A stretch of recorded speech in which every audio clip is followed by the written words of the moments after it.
La ville sainte de Touba et sa grande mosquée, c'est connu de tous. Mais on est en passe de dire Touba et ses grandes mosquées. Parce qu'il y en a beaucoup, une cinquantaine recensées en 2009 pour la prière du vendredi. Ce n'est pas tout. Il y a plus de 500 mosquées pour assurer les 5 prières quotidiennes. Cela entre en droite ligne des recommandations de Khadim Rassoul, Alioune Badara Kane. Et mosquées aussi majestueuses les unes que les autres. À Touba la Sainte, on assiste à une sainte concurrence entre les différents quartiers pour avoir la plus belle demeure de Dieu. Les chantiers se multiplient. En 2009, on avait dénombré près de 500 mosquées, dont plus de 50 grandes mosquées. Des informations bien consignées dans ce livre de Serigne Sidi Bousso, qui s'est intéressé à l'histoire des mosquées de Touba.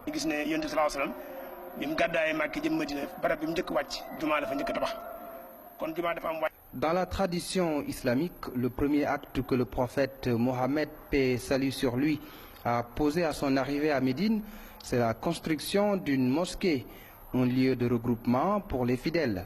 Donc Touba ne fait que perpétuer la tradition. Serigne Touba, en sa qualité de serviteur du prophète, a toujours laissé une mosquée là où il est passé. Dans ses écrits, il a même demandé au Créateur de transformer toutes ces demeures terrestres en mosquées. Ici à Touba, avec ces nombreuses mosquées, on a l'embarras du choix pour trouver un endroit propice à l'adoration de son Seigneur. C'est dire que le souhait de Cheikh Ahmadou Bamba Khadim Rassoul de faire de sa cité une vaste maison de Dieu a été bien exaucé.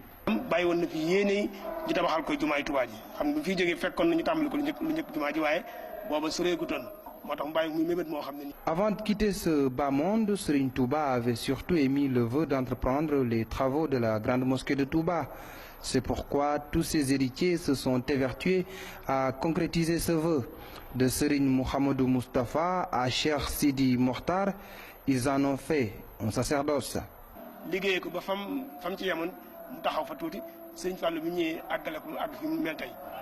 Le chantier de la grande mosquée semble éternel. Tous les khalifes généraux veulent y laisser leurs empreintes. Pour eux, l'embellissement de la grande mosquée est la plus exaltante des tâches. À Touba, rien n'est trop beau pour rendre grâce à Dieu, le Tout-Puissant.